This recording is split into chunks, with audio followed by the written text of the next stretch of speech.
But yeah, you need an electric shaver. I mean, need is a strong word. See, I'm weird too because I'll use it on my head on in between days when I use shaving cream and all that jazz. But I'm weird about I use an electric shaver around my mouth, which is weird. I shave the rest of my face, but like there's something weird. I feel like I'm always gonna cut myself.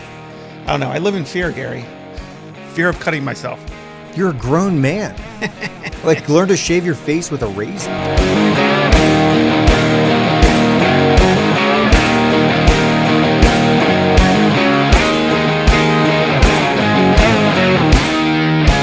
Hey, this is Two Cops, One Call, Season 2, Episode 15. Gary, 15, welcome. dude. Welcome to the basement. Thanks for bringing me to the studio. You're welcome. So, right before we came on, we were talking about your lack of desire to go to the dentist. I think we need to talk about this. We were talking about that? Yeah, I asked you if I had anything in my teeth. I said your teeth look nice. Because I just like crammed a whole bunch of food in my mouth. And I asked you, do I have anything in my teeth? And you're like, no, your teeth look fine. And then you said your teeth look really nice. I was like, yeah, that's because I actually go to the dentist. It was just something to say, dude. I'm not. But you don't go to the dentist. That's what I'm saying. No, unless my teeth hurt. When's the last time you've gone to the 20 dentist? years. 20 years ago? Yeah, probably. And did your teeth hurt when you went No. 20 years ago? So No. why did you go then? I don't know. That's what And you've caused me to stop. never been back to the dentist No. since? I clean my teeth well, dude. Floss. Yeah. I do all the things, man. All Do the you have things one of you're those supposed like to do. water pick things? No. No? No, that stuff's from the devil, dude. I don't actually know that's true, but All right. I don't have a water pick now. Okay. But I like to floss. I hate flossing, but I do it Dude, I love it. because Feels that's what they good, tell me man. to do, you know? So You have to listen to the man. You have to listen to the man. AKA the dentist. The dentist. I think it's like a fake job. Well, there's another part of our community. Oh, I'm sure there's lots of dentists listening to our... I bet there are some dentists listening to our podcast. Is that right? Yeah. I ran into a guy the other day and I'm talking to him, just met him. Just, Okay. introduced myself. He's a dad of a kid on my boys' sports team. And I saw him standing there. I was like, I'm just going to go up and introduce myself, which is rare for me. Usually I don't want to talk to anybody. But I was like, actually, like, you know what? Instead of sitting here like a bump on the log, I'll like, go chat with somebody. Go and talk to somebody. See if I can get some material. So I went up, talked to him. Super nice guy. Got talking to him. And came up that I do a podcast, that you and I do a podcast and everything. Did you mention my name? And I did. And we're talking about, our faith and he's a believer and stuff. And we were talking about our faith and stuff. And I was telling him, what I do for a living, what he does for a living. And I was like, I have podcasts and stuff. He's like, wait a second. He's like, have you been on other podcasts? I'm like, yeah, I've been on a couple. Here, he actually remembered listening to me on Cross-Examine podcast back in 21 or something like that. I think I was 21 when I was on that podcast, but he remembered listening to me, which was wild. He's like, this is wild. Like, we just met and I actually remember listening to that episode. I just thought your dumb voice. He's like, I've heard this stupid voice I heard before. this dumb voice, making up words. And I've seen those teeth. I've definitely seen those teeth. So anyways, I thought that was interesting. So, all right. So what are we talking about in this episode? Obviously not the dentist, not our teeth. We're not trying to, Is that guy a get dentist? after dentists. No, he's not a dentist. Then why did you say that we have dentists watching the show? I don't know. You just made it up. I went somewhere with that and then I veered off. All right, dude. I'm confused. That's what I do. I start going in one direction and then I veer off. Yeah. I'm sorry. But yeah, this is episode 15 of season 2, Two Cops, One Call.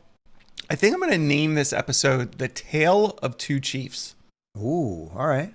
Because we got Sheriff Waters. I was trying to think of like chiefs, like Native American chief. Why?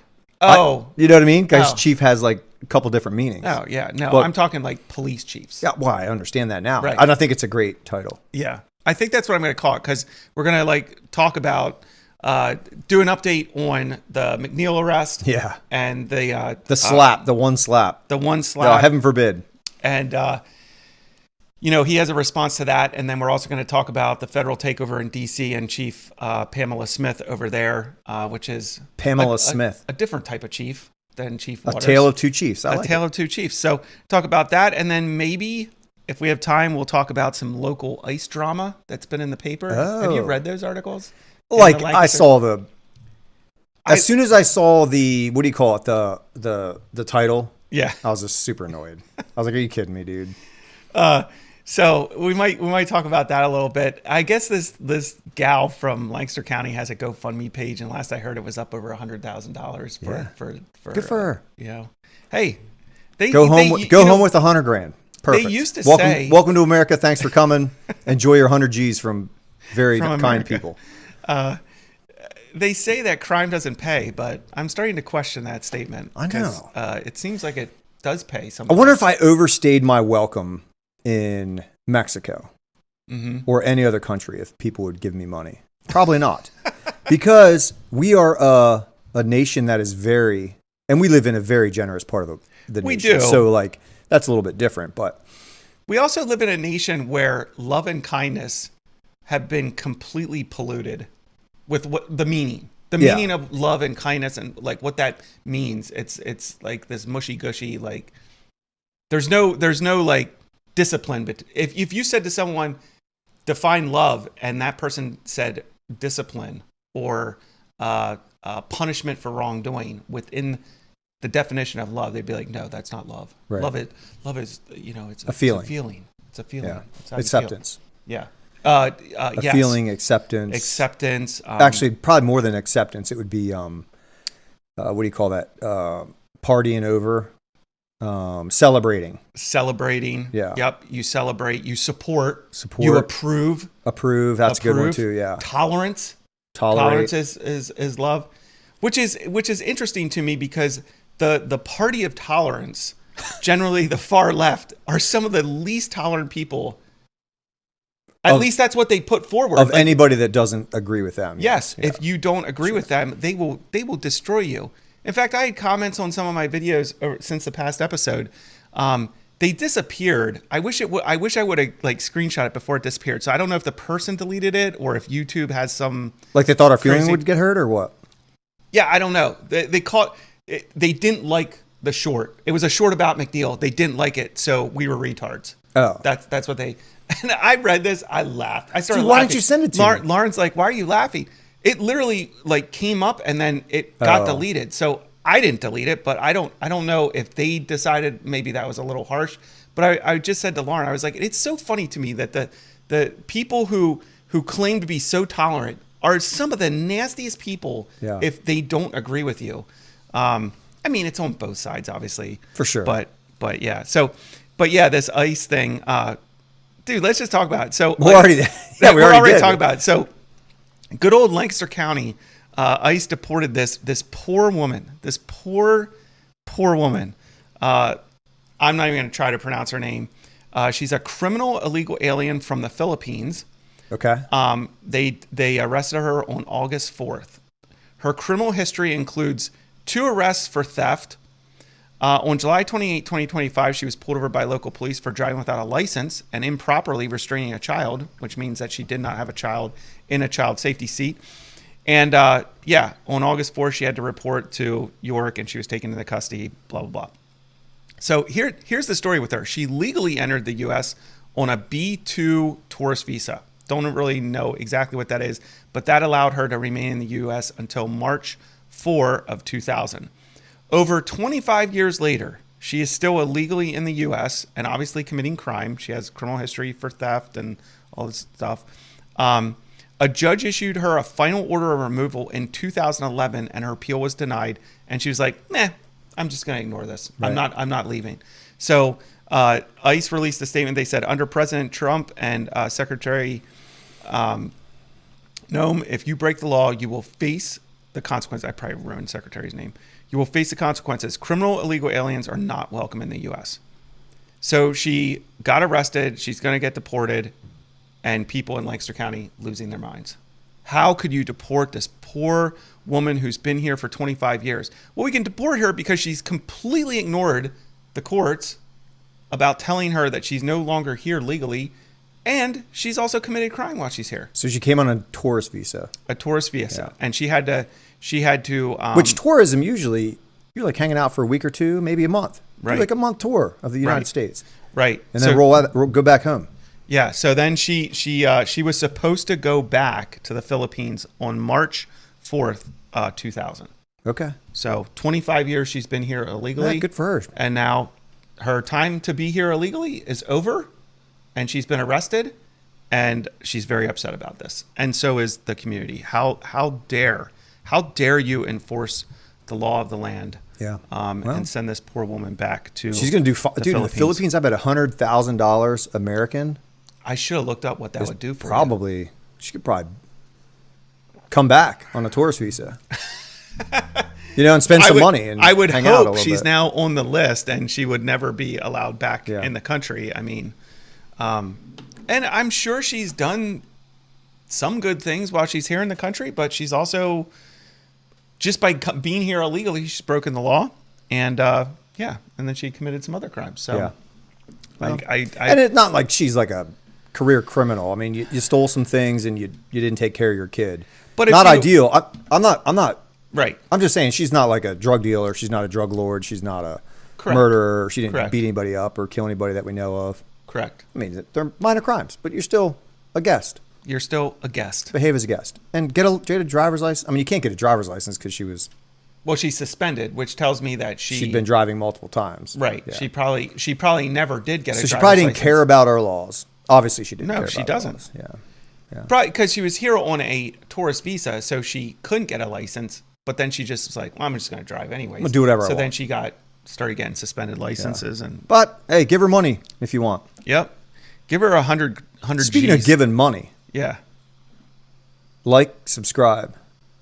Become a patron. Yeah, there you go. See that? See what I did there, Anthony? Yeah, that was good. You weren't quite following where I was going with that. I was like, I didn't know where you were going. I started looking at my outline. Where's he going? Yeah, you can become a patron of the show. Yeah, and here's the thing. These episodes, they don't just go out to everyone. That's what I think happens. I literally think we do this recording and then it just gets posted and it's there for everybody to listen and enjoy and laugh and call us retards. And there's a lot of work behind the scenes. And then when it does get put up on, YouTube or Apple or Spotify, Google, all the places. All the places. Yeah. All right. There's something called algorithm. And one thing we like to say here is we want you to trigger the algorithms. Because if you subscribe, share us with friends, repost, write comments, that helps it to get out there. It doesn't magically get out to everyone. And we got some important things to say. We started out talking about dentists and teeth. Yeah. You got to get that out there. Get that to the masses. So, well, I'm sorry for this Filipino lady. Actually, I'm not sorry. I mean, I'm glad she's going home. She chose to break the law. Now she's finally facing the consequences of breaking the law. Wonder how many children she had while she was here, because they would be citizens. Unfortunately, shouldn't be the case, but yeah. Is that in the article at all? Well, and that's the other thing that pro illegal alien people bring up is, well, you're separating these people from their kids, and that happens every day in America. If you decide to drive drunk with your kid in the car, or you decide to punch your wife in the face, and you have kids, guess what's happening? You're getting separated from your kids. That's what happens when you do illegal things. And dude, they're going to live a great life in the Philippines on $100,000. Yeah, but I don't know if her kids have to go back. Well, we don't even know if she has kids, right?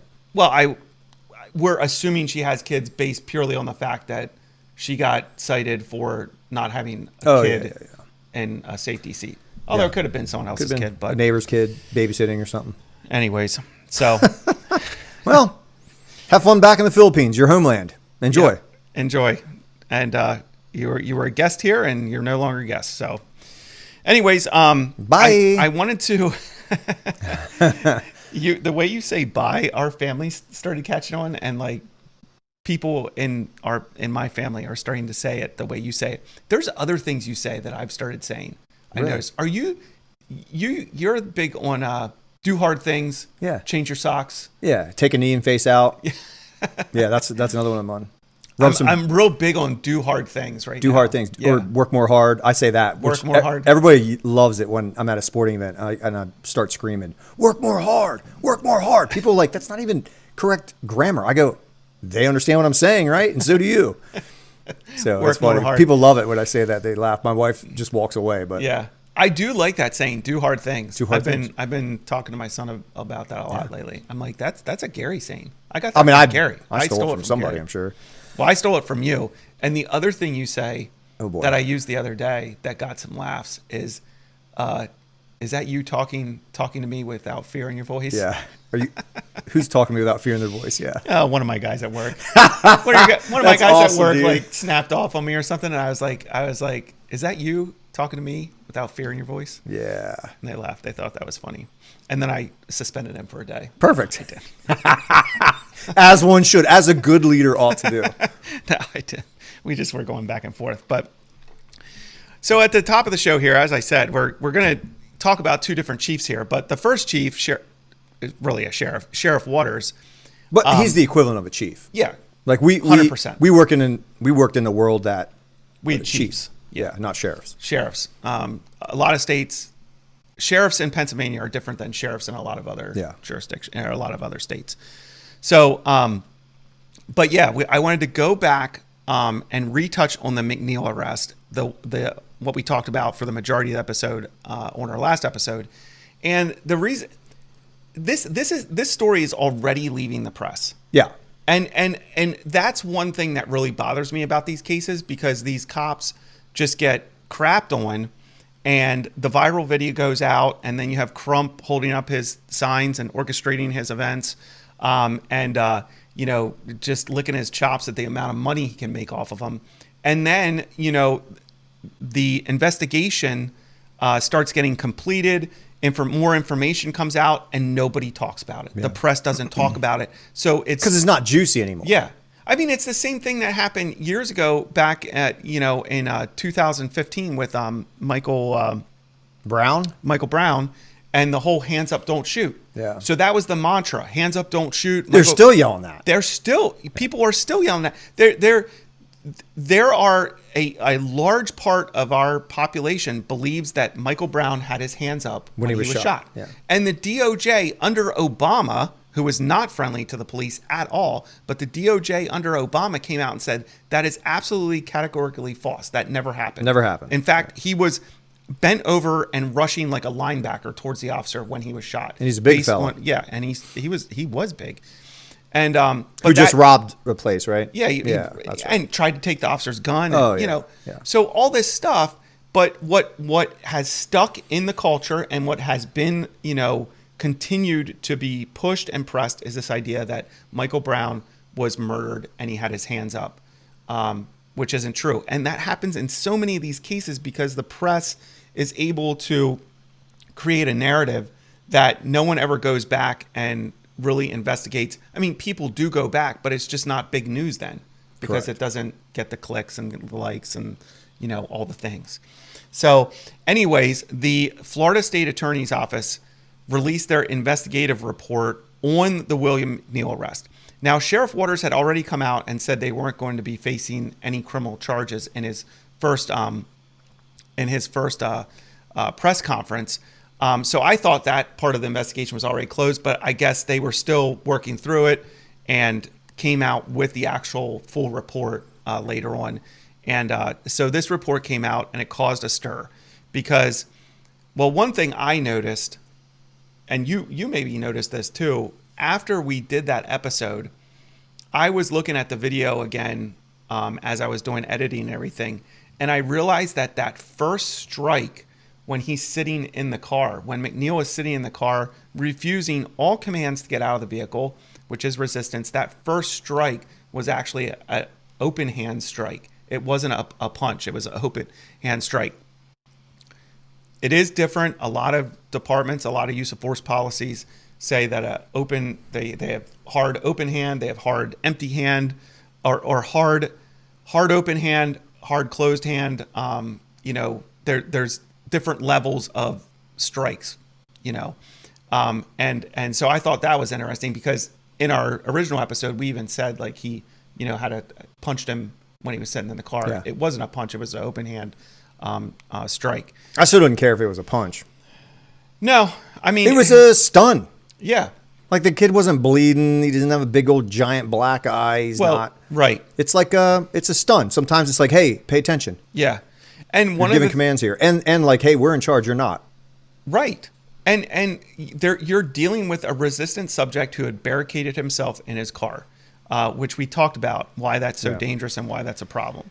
So, and that's one of the things that came out in the investigative report is the fact that that first strike was an open hand distractionary blow. Is that what Officer Bowers called it? So Officer Bowers was interviewed by JSO Integrity Detectives.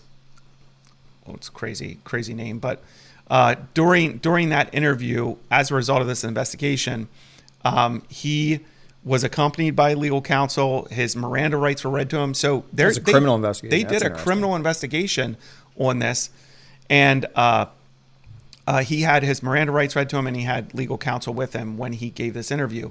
But he told investigators that after he broke the window, he delivered a distractionary blow to McNeil.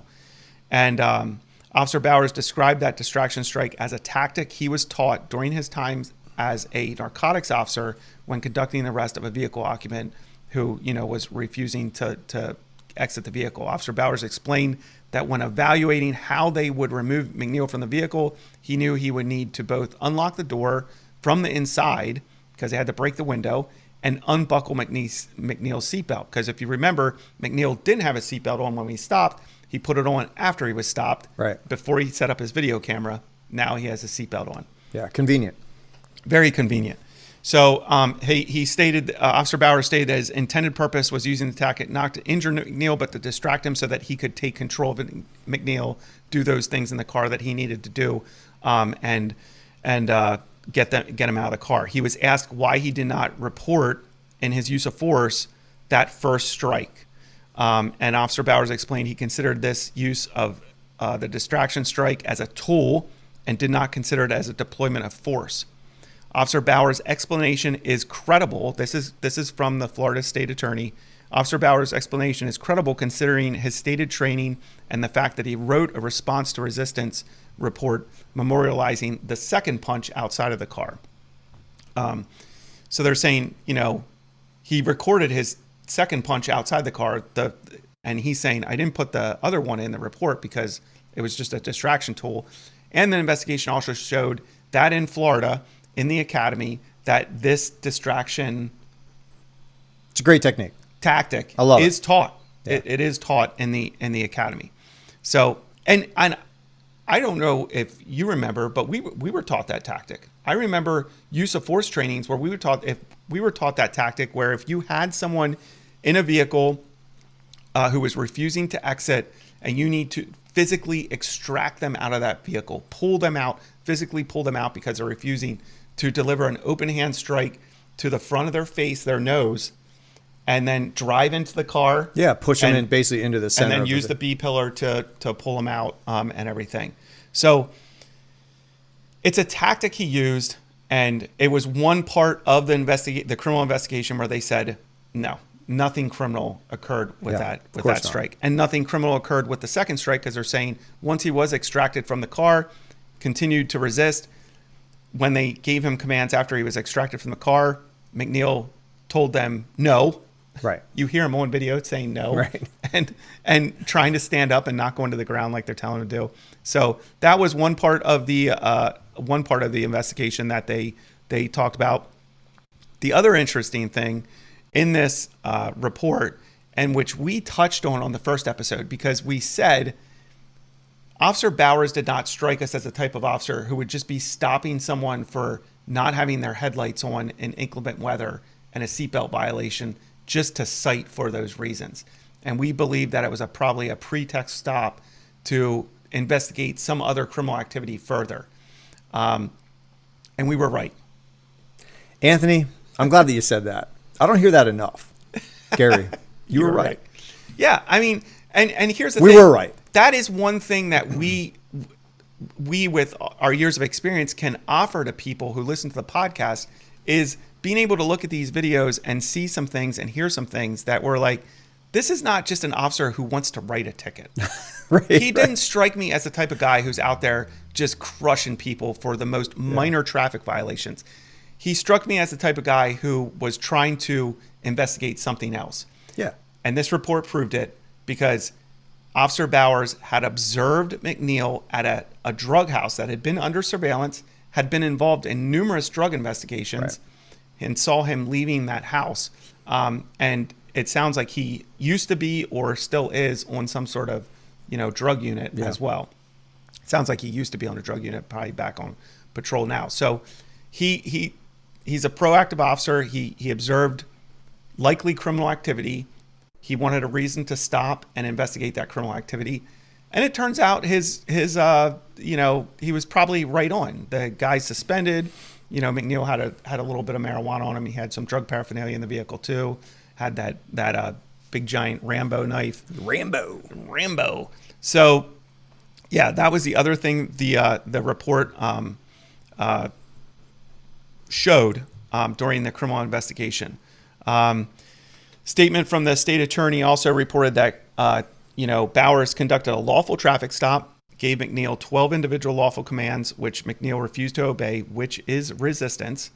The report cited the fact that because he refused to provide his identification, registration, proof of insurance, followed by his refusal to exit the SUV, to show his hands, to obey any officer orders, that it created a dangerous situation. And they also did a dive into the law and what's been established in the courts about why officers can interact with that type of resistance with force and the dangers that it creates for the officers on the scene. And ultimately came out and said, listen, Officer Bowers did not break the law. He did not commit a crime. He is this investigation is over, and we're not proceeding with any criminal charges against him. So the report was great. The state attorney's office is like, we're done with this. Yeah, we're done. It's a nothing burger. Yeah, they even put in their report that about I even think they called it false information or I think they titled it one section false information or something like that, and broke down how the fact that McNeil had his video camera set up and put his seatbelt on after the fact, like all these things that McNeil did to paint the picture in a certain way, that wasn't correct. And they said context was needed in the incident. So I thought all that was good. So of course after this, the press asked Sheriff Waters about it, and tries to tell him that he didn't release all this information and didn't tell them about some of these things in the initial press conference. And Sheriff Waters is like, listen, he's like, I didn't even know some of these things when I had the press conference because it was a brand new investigation. All I knew was that there was a traffic stop, and I wanted to release the body cam for the context of that stop, to give more context to the stop.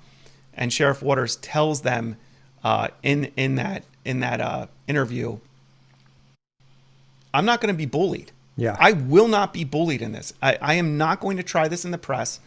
We have processes and policy and procedure in place to investigate this. And this is the only case I've seen. I don't know Sheriff Waters. I haven't seen him operate in regards to anything else. I haven't seen any other press conferences from him. But haven't you been so impressed with the way he talks to and handles the press? Yeah, I said it last time. I would work for this guy. Like if I was still a cop. Yeah, I mean, I'd be working for this guy. This guy is great. He doesn't come across as just biased, like I'm always going to take the side of the cop. Right. He understands that there are times where cops need to be held accountable and should be held accountable. But he also understands that he understands the culture of where we find ourselves right now, where viral videos cannot set the standard. Yeah. And the press is trying to get, think of all of the things. Normally what happens is somebody gives a press conference and then they're going to snip out one response or one statement that somebody says, and that's what they push, and that's what they write their entire narrative on that one statement. So, I mean, you're in a tough spot as being in front of a mic, right? Because you say a lot of things, and then next thing you know, they snip out one little thing, and you're blasted, right? Or that becomes the news, right? Because that's what gets the clicks, and that's what gets everybody spun up. Yeah, you forget about everything else. Yeah, I mean, he just carries himself like he exudes confidence behind the mic, though. Yeah, he's a sheriff that exudes confidence behind the mic. He understands. It's obvious that he has experience doing the job, and I don't know his history, sure, but I would guess that he probably worked like patrol, was involved in some heavy stuff, did some heavy things, and had some heavy lifting on the job, and has a lot of experience. Yeah, and a wealth of understanding of the law. Yeah. And the policy and procedure of the Jacksonville Sheriff's Department. And he's not so polished that he comes across as dishonest or untruthful or fake. Yeah, he comes across like a legitimate leader. Yeah. Like a guy who is in charge of this situation. He's in charge of this entire department. Right. And he's like, I'm the guy. Yeah. Like, I'm the guy. Yeah. So I like that. Yeah. You know, instead of dancing around questions, he'll straight tell you, I'm not answering that, or I'm not going to be bullied. That wasn't the purpose for this. You know what I mean? You're not letting the media or people asking questions or whatever to dictate what happened. Yeah. You're going to tell what happened because you're intimately involved in it and you understand the processes, and it's genuine. Yeah. Yeah. Very genuine. But because some people can be super polished and they just come across as fake. Right. Because they probably are. Yeah. They're disingenuous. But I really like what you said, how he exudes the idea that I'm the guy. Like, I'm in charge. Right. When you watch him speak to the press, when you watch him talk about this incident and other incidents, it's obvious that he's in charge. You feel his leadership come through in those moments because he's expressing that he's in charge without even having to come out and being like, I'm the boss, I'm in charge. Yeah, he doesn't say that. He's showing you that with his level of confidence, even his stature behind the mic and how he carries himself. Yep. Like it just puts, I think it puts so much confidence into the sheriff deputies that work for him. Now, I wish I knew someone that worked in Jacksonville that I could be like, hey, what do you guys? Yeah, really is he actually like this? Your sheriff? Right. Like, you know, do you guys feel that he supports you? Do you guys like working for him? I wish I knew someone. Yeah. And if you listen to this, because this is the only story from Jacksonville that we've ever followed, right? I mean, this is the only one I think I've ever done out of Jacksonville, sheriff's office. But you know, if you listen to the podcast and you work for Jacksonville sheriff's office, like hit me up and let me know. Yeah. Are we way off? Like it appears that he's the type of leader that so many departments need right now, and that not many have. Right. But yeah, he's like, I'm not being bullied. I'm not trying this in the press. And he walks away. We're doing our due diligence. And he walks away. You know, that sort of thing. Yeah. And he's also not a jerk about it to the press. He doesn't treat them like trash or garbage. He definitely doesn't put up with their crap, you know? So yeah, it was interesting. I put a bunch of videos out after the episode with stuff in there. Really hit a nerve with some people. I love the people that come back at us. It just makes me laugh. First of all, there's no. But this is what we asked for. We like it. Right. It literally makes me laugh. I read some of these statements and I'm like, did you not have the time to just use proper grammar, proper English, proper, you just flew off the cuff and wrote this. I really wish I would have taken a screenshot of the one that called us retards because it was incredible. I was like, wow. I literally wanted to type back. I don't even engage. If you write something crazy, I don't even engage with you. But I did want to engage with that person and write back like, wow, you don't seem unhinged at all. Like, I was like, it's not. But it was just, it made me laugh. But one of the other ones we got, someone wrote, the hit him twice. I think they meant they, the police, but it just started out, the hit him twice, WTF. He in any way tried to hit them nor run, cowards. I'm like, you can't even write a proper sentence to express what you're really trying to say. Because, you know, in what I posted, I was trying to explain why the level of force was used, why the police interacted. During that whole episode, we were trying to explain why the police did what they did, reacted and interacted with McNeil in the way they did. Another guy who likes to comment on our post, he's like, how about mind your damn business, dude? Well, there's no commas, so I don't know what I think he's saying. How about mind your damn business, comma, dude was pulled for tint, but it's just one big line with no punctuation. And I'm like, okay, so you think he was pulled for tint. So because he was pulled for tint, then everything he did after that is legit. Oh, that's just because funny, he was pulled for tint. Yeah. So the only one I responded to was a well thought out, questions about it. Nice. And I'm going to read it. It says, all right, because I did write a response to this person because I thought it was actually a well thought out, and he had some, interesting things to ask. He's like, I understand everything that they're trying to say here, meaning you and me.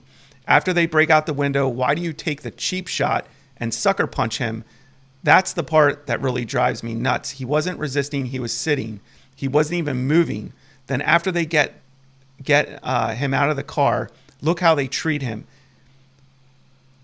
His punctuation is have a person. I'm curious. So what come out of this? It's a tough situation out there for police officers, but still they're paid to be able to deal with this crap like this. If they can't, they shouldn't be doing it and when you take a job that has risk in it, you accept the risk, and you should be able to be a professional and still do your job as best as you can without getting drawn into that energy and becoming basically the same type of person you would arrest, because if you ask me, that's felonious assault.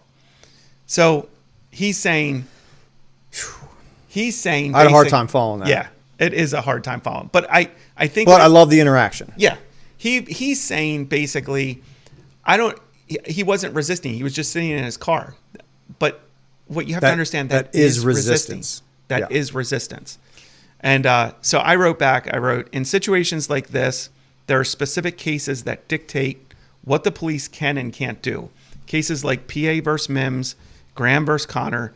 The Florida State Attorney's Office looked at all video in this case and the law and has found that the officers acted within the scope of the law. I would encourage you to listen to the full episode that this short came from. In it, we explain that just because force used by police makes us uncomfortable does not mean it was illegal, immoral, or wrong. A person who refuses to exit a car, even if they are just passively sitting in the seat, are resisting. Working around a suspect who is resistant in a car is extremely dangerous for officers, and the Supreme Court has said as much. Officers do not need to wait for a resistant person to hurt them or become even more resistant before they can use force to extract them from a vehicle. From the moment the stop happened, the suspect was resistant. He did 0 things the officer asked or directed him to do. Couple this with barricading himself in the car and the fact that we now know he was leaving a drug house that was under surveillance means that this situation is extremely dangerous for the public and the police. After his arrest, a large knife was found by his feet. The police acted within the scope of the law with the force used to arrest him. We may not like how it looks, but it was legal and justified. So that was the best comment I had, the most appropriate comment I had, instead of just calling me names and, acting foolish. So I did respond to it. But yeah, it comes down to, they did nothing illegal. The internal investigation is still ongoing. My understanding is Officer Bowers is still on admin leave as they finish their internal investigation. But I would guess that he'll be back on the street. And if he committed any policy violation, they might say that first distractionary strike should have been put in the use of force. Yeah, that might be something that happens. I think if you strike somebody, you got to document it, even if it's distraction. Yeah. And in our experience, that's always been the case. In the departments we've worked on, that's always been the case. If you actually strike someone, that has to go in your use of force. Yeah. You can't withhold that out of your use of force. I do think he has a valid argument with, hey, I wasn't trying to hide anything. I put my punch outside the car, and it wasn't that I was trying to hide it. That was purely just a distractionary tool and what we were taught. So it comes down to the policy of the Jacksonville Sheriff's Office if that should have been in his use of force report. And if it should have been, he'll probably get dinged for that. Yep. He'll probably get dinged for and that. He'll learn from it, and he'll do a better job the next time. Like, you're not going to, a police officer isn't going to do a perfect job every time. They're just not. Right. Not going to do a perfect job. There's always something you can do better. And, I hope he doesn't get dinged for it. I hope it's more like hey man, next time you do it, that's a great technique. Use it. Yeah. Use it often whenever you can. Whenever it's appropriate and justified. Just document it, dude. And I thought that's an easy fix. And I thought it was appropriate in this case. I thought the open hand strike to his face. Look what happened. As soon as he did this distractionary device or this distractionary strike, it instantly what's his name? McNeil. He literally does this. His eyes open. Yeah. He's done. And then he's told, put your hands up. He puts his hands up. Yeah. He completely obeys. Now, he still didn't get out of the car. No, he's not bloody. He's not all this other stuff. And the whole thing about the big knife, I prefer a big knife than a small knife. You can see a big knife. Yeah. A small knife, you can't see in someone's hand. I mean, I do not, like, he has to go into the car, right? He's got to go inside the car that he just broke a window out of, unlock the door, open the door, go back in the car. You can't take his seatbelt off. Take his seatbelt off. You're like closer than you and I are. Yeah. Like that's crazy dangerous. It's really dangerous. And if you have a small knife, you're stabbed. Yeah. And you're probably not gonna die from that. You might lose an eye. You have scarring. Like, so it's a dangerous situation. It doesn't look dangerous to like the natural eye. It looks like this guy's just sitting there. Right. But it could be, and that's what police officers are allowed to act in this could be. I've had these dangerous encounters before. Bad things have happened to me. And all the videos that police officers are shown throughout their entire careers, grandma might be the next bad guy that puts a bullet in your chest. Right. Like, that's literally how you're trained, rightly so, because someone sitting in a car doing nothing can end your life in a moment. And you have to react to it. You can't if they would have climbed in that car and start wailing on him, obviously it's a different story. That's not what happened, though. Right. You know? Yeah, and I think it says a lot for the officers on scene too. Officer Bowers, he did not appear to be out of control at that scene. Yeah, and didn't what's his name? The guy that makes everything all angry?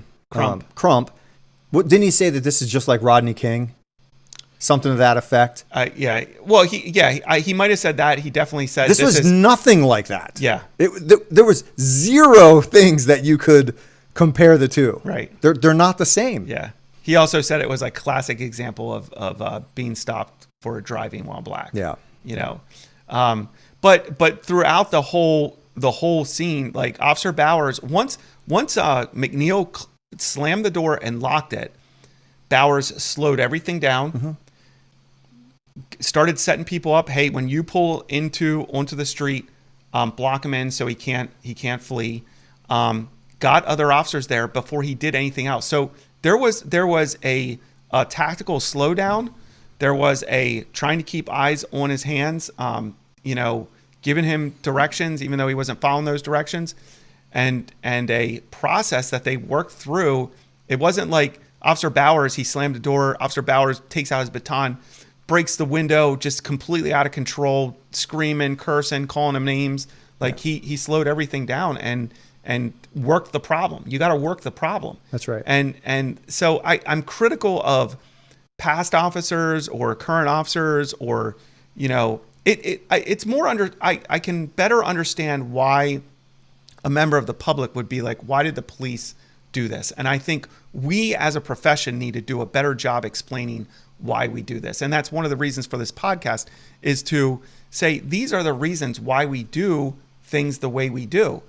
I have a bigger issue when cops, whether past cops or current cops, are crapping on these guys and being like, this was over the top. I'm like, bro, like, what are they supposed to do?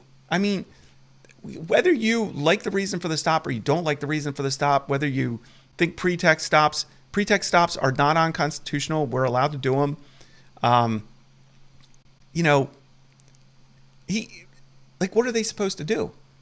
So McNeil's screaming for a supervisor. Oh, okay, so you get a supervisor there. What's that gonna? Right. Is he gonna get out of the car and talk to a supervisor? 100% not. Right. And furthermore, the officers on scene don't need to call a supervisor to that. They're working a problem. They don't need to wait for a supervisor to get there to deal with that, because the supervisor is going to get there and do the exact same thing. Right. He's going to be like, yeah, we need to extract them from the car and deal with this situation. So, yeah. So anyways, I just wanted to touch, I don't know if we'll touch on that later once they do the internal investigation, if any more will come out about that, but I at least wanted to do that follow up, because right now it's starting to leave the, the realms of social media, because people don't like what the Florida state attorney is saying. And so now let's just stop talking about it. Yeah. So yeah, Sheriff Waters handling it great, in my opinion. And then we go to DC and we go to Chief Pamela Smith. So a little over a week ago, Trump took federal control over DC Metro PD. I'm interested to hear what you think about it, but there's just I didn't quite understand what Trump was doing or how he could do it, but there were certain there was an article out of WGAL 8 NBC I found about it, and the Republican it's like, why is Trump taking over the police in DC? The Republican president this week announced he's taking control over Washington's police department and activating National Guard troops to reduce crime, an escalation of his aggressive approach to law enforcement. But District of Columbia officials say the action isn't needed, pointing out the violent crime in the district reached historic 30-year low last year and is down significantly this year. Can he do it? DC's status as a congressionally established federal district gives Trump a window to assert more control over the district than other cities. I thought that was interesting. Mm-hmm. Trump's administration has agreed to leave Washington, D.C. police chief in control of the department while they take over. The two sides are sparring in court about this. Obviously there's a bunch of litigation going on about whether or not Trump can do this or not. But I did think it was interesting that because D.C. is a congressional district, he does have a little more leeway to do that. Trump has authority to do this for 30 days, according to this article, and says he might look at extending it, but that would require congressional approval if he did. Will Trump take control in other U.S. cities is a question. Washington is very different from any other American city, and the rules that govern it give the federal government much more control than they would have anywhere else. So overall, what do you think about him taking over, getting the feds in there? Were you in favor of it? Were you not in favor of it? I don't have a dog in the fight, I guess. Yeah. I haven't been to DC in many years. Okay. And I don't know what to believe. Right. I'm not there. I don't walk the streets every day. Yeah. I've heard people say, it was brutal, just walking to work, nobody's going to even get lunch, or not many people are going to get lunch. You know what I mean? Whatever. It's just a nasty town. So I don't know. I mean, I don't really have a dog in the fight. I think it's interesting. I kind of like it. Sometimes, Anthony, when you're in charge, you can kind of do what you want. And that's true. Right. That's true. There are consequences for it. Right. But when you're in charge, you can kind of do what you want. And in reality, sometimes that's not necessarily a bad thing. It'd be interesting. What he should do is 30 days, roll out and see what happens. If I could give advice to him, that's what I would do. Yeah. I would literally, because it seems like people are super happy. At least that's what I'm hearing. Right. That a lot more people feel safe. The homeless encampments have been they've been destroyed. Right. Moved away. I don't know what they're doing with those people because they're going to go somewhere. Yeah. So that's interesting. It's just maybe you're just pushing the problem around. They're cleaning it up. Yeah. And if that's the, I like that. I would like to go to DC and enjoy the nation's capital. Right. And without being bothered by some homeless person skitzing out on K2. Right. Right. Or get shot or get robbed. Have like a group of youths riding their bikes like a bunch of idiots on the roads. You know what I mean? Yeah. Or gangs of little kids creating disturbances throughout. Do you think it's a little bit of a government overreach, a federal government overreach to do it? To say, hey, I'm bringing the federal government into your police department. Do you think it's overreach? I don't know enough about this dude. It sounds like he can. Right. It sounds like he was going to take over the chief, and it seems like there was some pushback to that, and he's like, yeah, fine, she can still be in charge. Right. But I'm going to do what I want. I actually prefer that over taking over. Yeah. I'll just do what I want. Yeah. I have federal agencies that I can deploy and I can do. I'm going to do that. Yeah. I'll say it makes me a little queasy. Sure. Because if there's one good thing about that COVID did for me, it made me take a step back and start more critically thinking about what we as the police do, what we enforce, and how we interact with the public. And as the enforcement arm of the government, I think that's the one thing COVID did for me, is to think critically about some of the things that we do. And many episodes ago, possibly back when I was doing Diakonos, I talked about, I think there is a push out there, an idea out there. Now, I thought it was more from the Democratic side of the aisle, or Democrat side of the aisle, to federalize police. Mm-hmm. You saw the amount of just complete anarchy across the country. And I thought there was something brewing underneath all that from these Marxist, socialist, politicians to try to make a power grab and federalize the police. What I didn't expect is for Trump to take a step in that direction and bring the federal government into a local police jurisdiction. For me, I think, just thinking about it critically, if I had some issues with some of the overreach I saw happening during COVID, then to be, fair and balanced, I think I feel a little queasy about the federal reach in this instance. I'd have more of an issue if they went to LA, if they went to Chicago, if they went to Philly. Right.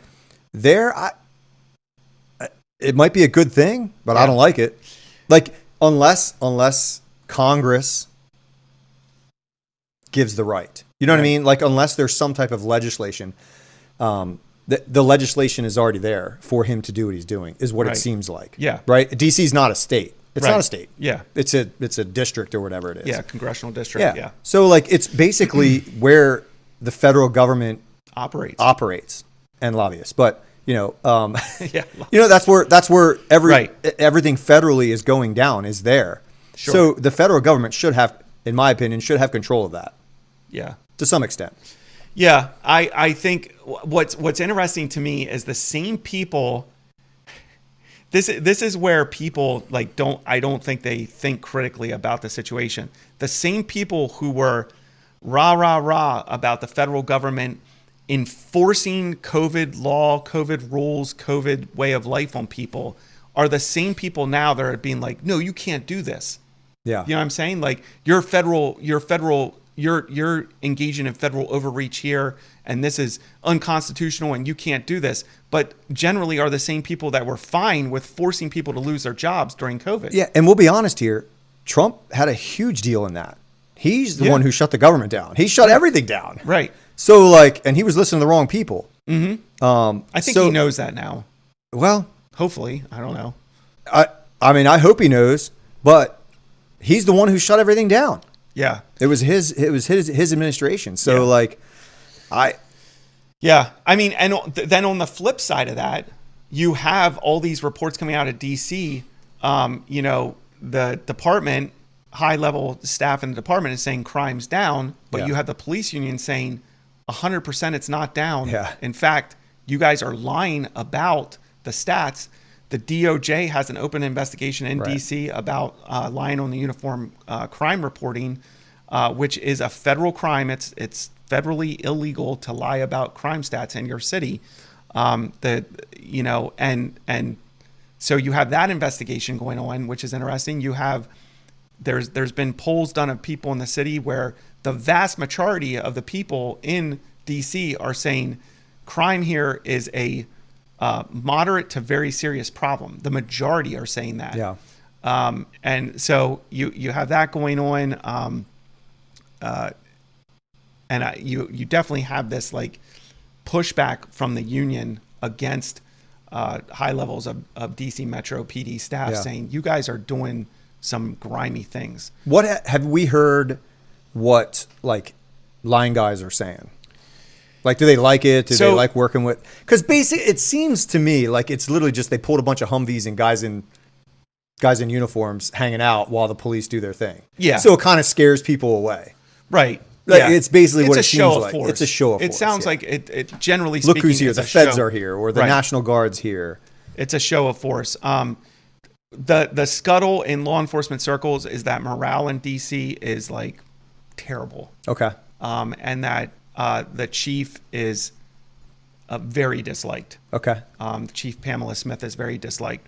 The union, ABC 7 News report in May of 25, the union laid out a bunch of points against the command staff in DC, basically saying it's lowest staffing in 50 years, which tells you morale is super low. They have a net loss of more than 600 officers since 2020. Mm-hmm. So they're saying, they believe crime's going up and that it's even more exacerbated by the fact that they have way less patrol officers dealing with it. And that basically staff is pushing this crime is down and that it's a false narrative. So they're talking about grueling overwork, canceled leave days off. So guys are getting their time off canceled, denied wage increases. The union for Metro DC PD says, despite the union securing a wage increase through arbitration, the city has refused to honor that decision. So they're in litigation with the city because the city's like, no, we're not doing that, even though that's what was reached with arbitration. They said, despite 5 years of empirical data, the city refuses to address the radical, partisan, and solely ideological legislation of the 2020 Comprehensive Police and Justice Reform Act, which, remember, has been a giant nightmare for law enforcement. The most detrimental piece of public safety legislation in the city's history has caused record crime rates and an exodus of qualified personnel. They say the facilities are deplorable.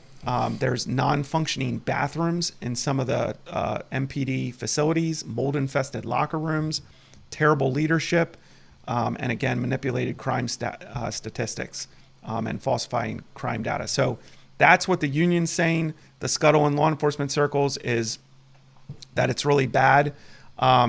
So I was like, well, let's check in with Chief Pamela Smith. Who is she? She came from the U.S. Park Police. According to her bio on the Metro Police Department website, she had a successful career in law enforcement with the U.S. Park Police. She joined MPD in May of 2022 as the Chief Equity Officer assigned to the Executive Office of the Chief of Police. She led the department's efforts on diversity, equity, and inclusion, DEI, made an immediate impact at the MPD, and ensured that DEI issues remained a priority in the department. Priority. I bet she made an immediate impact. Yeah. Priority in the department, DEI. Yeah. So I was like, yeah, let's check in. Let's see how Chief Pamela Smith is doing. When you talk about leadership, when you talk about success, I'm not successful. They're successful. I'm just a branch off of an old tree. And I'm just that branch that's still standing. And as the leaves fall off, somebody has to come along and pick up the values and the lessons that we've all been taught. That's all I am. I'm just a tree. And you know what I like about being a tree? I'm glad God has chosen to use this tree. All right. She's just a tree, Gary. Chief Smith, just leaves falling. She's just a tree. I'm not successful. I don't even understand what she's saying. I'm not sure either. The Kamala Harris vibes are strong with this one. Yeah. So like a lot of words. I wish there was there. context. Like, listen, Sure. you ripped this out of context. Although I got a little more context because the initial one I saw was only like a couple seconds long, just her saying she was a tree. That would have been better, actually. That would have been more funny. She's like, I'm just a tree. Yeah. But this one, the context is, it sounded like it was some question about leadership is asked to her, and she's like, I'm not a success. They are the success. And then she starts like waving her hand and just trying to like say things that I don't even know what they mean, but to try to, get something out of people. What are the listening. leaves falling? She says the leaves falling are just those things that we're always taught, and people just pick them up. The values that she's been. So taught. she's like an old tree that's shedding its leaves in the fall before it goes dormant in the winter. And the leaves are values and attributes that her people are just picking up from her. I'm Those like, who listen to her, because Yes. she's dispelling truths and. Yes, I guess. Yeah. I don't. Well, she's impacted me. I mean, I literally watched this and I was like, I don't know what you're talking about. I don't know what you're trying to say. Yeah. But she's thankful that she's a tree and that God is not successful, not successful and having leaves fall off. Right. So, and I watch this. I'm like, how does this promote any level of confidence in her people? Like, how can any of her officers watch this and be like, oh man, I would go through a wall for this woman. Yeah. I would go through a wall for this woman because she's a tree. And the leaves are falling. I'm just like, what? I don't like raking leaves, dude. I don't know about you. Yeah. But like, if I got to rake leaves, I'm annoyed. So if you're dropping leaves because you're a tree that's dropping nuggets of wisdom and I got to pick them up, like I don't like that. I'm not impressed at all.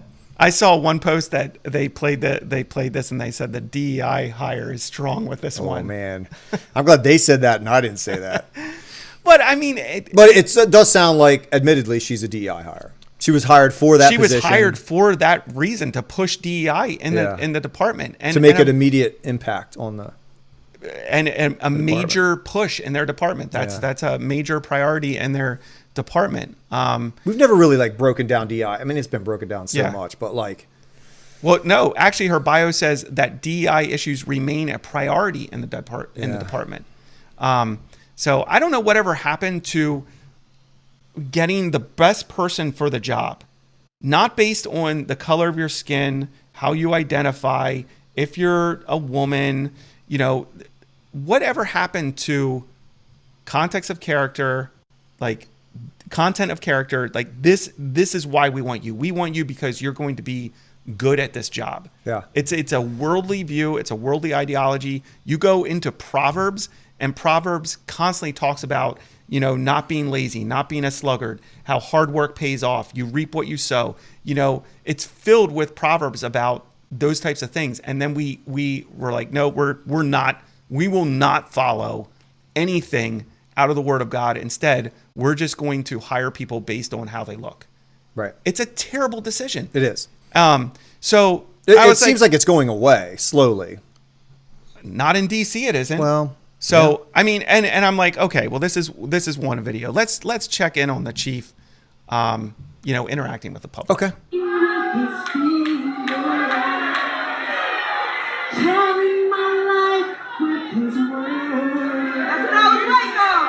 Killing me softly with his song. Killing me softly with his song. Telling my own lies with his words. Killing me softly with his song.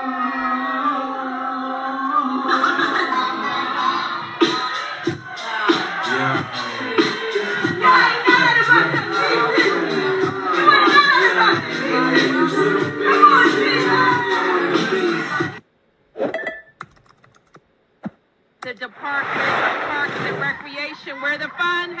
Okay. Killing me softly. Can you please kill me? Hardly. Please. Kill me quickly. End this, dude. This is not. This is one of the most cringeworthy videos of a chief I've seen in a long time. Yeah. I mean, there were some pretty cringeworthy ones I've seen over the years, especially during 2020 and COVID and all the protests and riots. But I don't understand how guys and gals on her department look at her singing on stage and then dancing and are like, yes, this is who I want leading. Yeah. Like, how does that promote a level of confidence in the public safety of the community? I mean, it doesn't. It doesn't. Let's be honest. It does not. But there's a group of people out there who think it does. And that's what I don't understand. I don't understand the disconnect between the mission. I mean, look, praise good, crush evil. That's why I wore this shirt. One of our go-tos, dude. Yeah.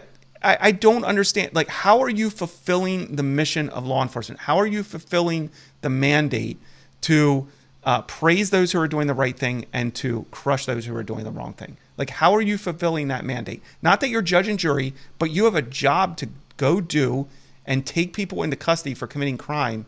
And while you're on stage singing terribly this song, Killing Me Softly, and then dancing, at that moment when you're doing that, Chief, your officers are out there engaged in some of the most dangerous criminal interdiction, and you're doing that. It's disgusting. It's brutal. As a proactive cop, as someone who got after it for years, as someone who got after it for years, it's disgusting. It's like, I don't want to work for this person. Yeah. This person. It would have been one thing if she didn't do it in uniform. I still don't like it. But you're right. She's in uniform. You're wearing the uniform. Yeah. Which is the uniform where you are called to take the lawbreaker before the judge. That's your job. Yes. Find the lawbreaker, search them out, find them, bring them to the judge. That's your job. And yeah, and again, we don't have all the context. Maybe she said something amazing before she started singing. I doubt it. Maybe she talked about being a tree before she started singing. I don't know. But, a kite, dude. She could have been a kite, baby. it's just, what's the point? Like, what purpose are you serving? Like, how is this showing a level of leadership for your department? It's not. No. So anyways, the federal government comes in, they take over. There's rumors about crime stats being falsified, rumors about, all this stuff. For whatever reason, Trump decides we're coming in. We're going to throw some federal resources at this and deal with this problem. It seems like they're almost like there so the officers can do their job. Like, that's kind of what it seems like. Yeah. So I think they're making a lot of like ICE arrests and things like that, but or deporting people or whatever. And I've seen a lot of like military guys just hanging out. Like kids, like kids are looking at the Humvees. Humvees are cool. Yeah. If you're a kid, for sure. Yeah. Yeah. Just like a high visibility type thing. Yeah. But I don't want to go to my capital and see a bunch of military people. I don't. Yeah. I don't. I want to live in a society where I'd never see a cop. That's what I want to live in. Right. But they're needed. Yeah. And it seems like DC was at a place, well, at least maybe that DC was in a place where you have to have this for a time. Right. To bring it back to some type of normalcy to where you control. Sometimes when problems get kind of like a tree, Anthony. When it gets too big, right? And it gets too like rotten, you got to trim it back, and the leaves aren't falling down anymore, so you got to chop the tree down. Although you can make the argument that bringing the federal government in is just making the tree bigger. That's probably true. Regardless, President Trump makes a decision to bring the federal government in. Surely this will wake the Chief Smith up. Yeah. That's what the chain of command is now? What does that mean? Well, is it Pam Bondi speaking to the mayor, speaking to you, or how does this work? So the executive order is clear. The president... All right. Well, guess not. I don't think she has a clue. Yeah, and again, this take it out of context. A short clip taken out of context. The question is basically... But hilarious. It is hilarious. And the question is basically asking her, now that the federal government has moved in, what does the chain of command look like? And she goes, She goes, do you know what the chain of command is now? That was the question. Do you know what the chain of command is now? And she goes, what does that mean? Okay. Even if I give her the benefit of the doubt that she is just trying to understand exactly what he's trying to ask, there is no level of self-awareness to understand that how I answer this question is of extreme importance, because I have the federal government coming in to assist me because it appears that I can't do my job. So I need to answer these questions that show that I do know how to do my job. Right. And I'm asked now, what does the chain of command look like? And I go, what do you mean? It's brutal. Brutal. Like, even if you're just trying to ascertain exactly what the reporter's getting at. No. That's not a hard question. That is an easy question. It's someone who is incompetent who can't answer that question. Right. Like or just lie. Sometimes you got to fake it till you make it. I am in charge. I am the chief of police. The federal government is here to assist me in making sure that DC is safe. Now, I think this was before they had decided to leave her in that position. Okay. So she could have also said, the chain of command stops at me right now. We're in the process of developing a plan of how it works above me into the federal government. But to stand there and go, what do you mean? Yeah, you're in charge, bro. Like, I mean, I can't imagine officers on the street. I bet that got sent around like wildfire. Oh, yeah, like, check out our chief. She doesn't know what chain of command means. That's how it comes across, that she doesn't have a clue what chain of command even is. So all these videos I've shown, I personally, and again, I have not combed the depths of the internet, but I personally have not found a video of Chief Smith doing anything law enforcement related. Everything she's shown doing, I saw her marching at a pride parade, saw her singing the song, saw her talking about a tree. It seems like she's making her rounds, doing all these feel-good things. Chief, when is the last time you went out on the street with a patrol unit and engaged in criminal interdiction and action against people who are breaking the law? Or had a meeting with the captains or whatever you call them in DC about where's our problem areas? Where do you need help? Right. Anything. Yeah. Anything like that. Because that's what a chief's supposed to do. It seems like all she's interested in is DEI, which is what she was originally hired in the department to do. And if you go on their website, if you go on MPD's website, the picture on the website, bunch of cops standing in line. What's missing from the picture? Did you look at the picture? I did. Someone that looks like me is not on there. The only thing missing from that picture, they have cop of every race, color, and creed. And gender. Not one white male is in there. So it is obvious that DI is your primary Although push. I'd be interested in what the actual makeup of that department is. Not that I care. Right.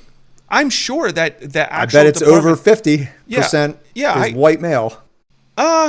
It might not be in DC. You don't think? In some of these cities, it's actually not. I don't think in a lot of cities, large cities. Yeah. But the bottom line is it diversity, equity, inclusion. Except if you're a white male, then you will not be pictured on our website. Yeah. We want to pretend like you don't exist. I don't care how good you are at your job. If you're a white male, you will never be pictured. You will never be praised on this department because we're all about DEI.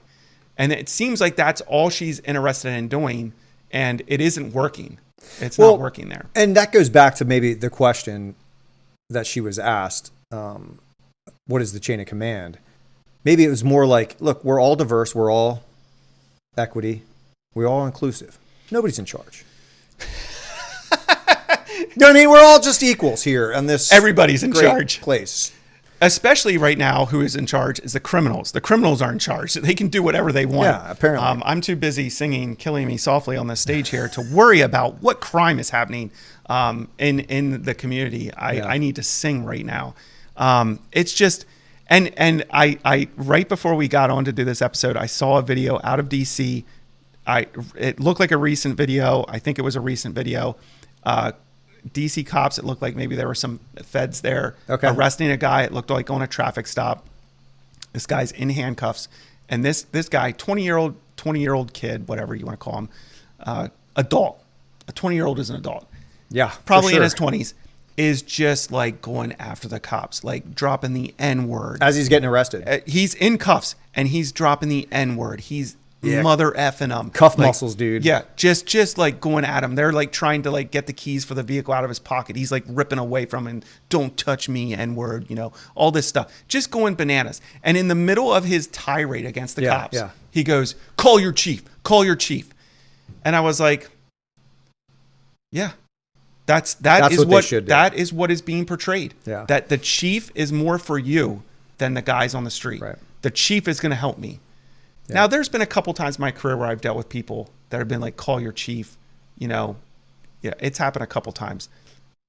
But for the most part, most people realize, like, why did that guy say that? Because he feels emboldened. Yeah. He feels emboldened to break the law and to not be held accountable. Call your chief. But that changes the culture. If you're not held accountable for your actions, which people haven't been held accountable for at least 5 years. Right. Or less accountable. Less accountable for 5 years. You're going to become emboldened. Yeah. Like that's a natural consequence of it. If you're a criminal. Right. You're going to become emboldened. Yeah. Yeah. I just thought it was an interesting video. Call your chief. Call your chief. I'm being arrested. Call your chief. And what would the chief say? Killing me softly with your song. A tale of two chiefs, man. A tale of two chiefs. I like it. One we would definitely work for, and one we would definitely not. If you're out there in DC and you work for Chief Smith, I hope you get a new one soon. I hope you get a new one soon. Or reach out to me. And yeah, again, dude, tell me I'm wrong. Tell me Chief Smith is the Jimmy Jam. You love her. Like she's amazing. Maybe she does amazing things. It doesn't sound like she's doing anything amazing. What I imagine is she probably sits in an ivory tower, an amazing office, a really nice bathroom, while all the patrol guys are dealing with mold-infested locker rooms and toilets that don't work and not getting paid, getting their time taken away. And does she care? She doesn't care. She's out there singing and doing all her events and all her interviews, and that's what it shows. Yeah. And now they got to work with the feds. Nobody likes working with the feds, man.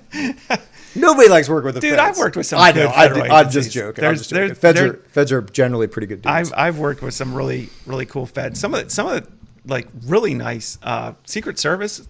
Oh, they're great. Secret Service. They're hilarious. Guys are awesome. And they're super funny too. And it's the culture there, from what I've seen, has been, hey, you are nothing without local jurisdictions. Yeah.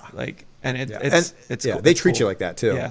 They do treat you like that. I remember that story that the guy we used to work with who was on the train, and I think it was President Obama at the time, came through the Lancaster train station, and he got off he got off on a different train, like a car on a train, and the Secret Service were on the other end, and our guy's standing there like, President, and he looks over the guys, he's like, yo, and they start like running down because like they had they're wrong. They were all messed up. Yeah. One of our guys kicked a sniper rifle over one time.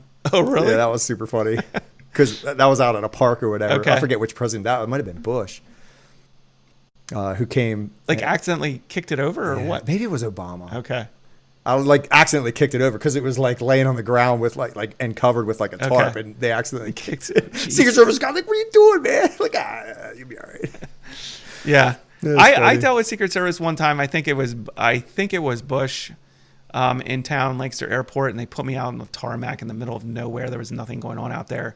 But they had told us in the briefing that all the Secret Service guys, you could recognize all the Secret Service guys by a certain way. And if they weren't wearing a certain thing, you should address them. You should make contact with them. So I see these two guys walking up the tarmac. They're in suits. I'm like, these guys are definitely Secret Service. And they get closer, and they're missing what I'm supposed to be looking for. Yeah. And I'm like, oh, this is gonna be terrible. because I'm like, I don't want to be the guy who doesn't deal with this, who lets these guys get closer. Something bad happens. So I'm like, all right, I'm gonna do this. I'm like, so I stop them. I'm in a marked patrol car. I stop them. I'm like, hey guys, let me check your pockets real quick. Can I see some credentials? We were told in the briefing, blah blah blah, and they were they were like, didn't give me any problem, no attitude, whipped out their credentials right away, showed me, and then were like, thank you so much for doing that. We really appreciate that. I was like, oh, sure. You're welcome. Yeah, look at me go. Dude, we actually got our picture taken in front of it would have been not air. What do they call the helicopter? The president's Marine helicopter. one. Marine one. Yeah, we got our picture in front of Marine One. Yeah. And we shook his hand. Yeah. Yeah, we got to shake Bush's hand. That was cool. That was pretty cool. Yeah. You get to do cool things. We looked a little younger job. back then though, dude. Oh yeah. We looked real young. I was ready to go, dude. I was ready to crazed undercover look because that was when we were in the SEO. So that's a good time. Yeah, you had to do some cool stuff on this job, and then little old Lancaster. You know what I mean? Like that's what's crazy. Yeah, and we do some cool stuff here in the studio.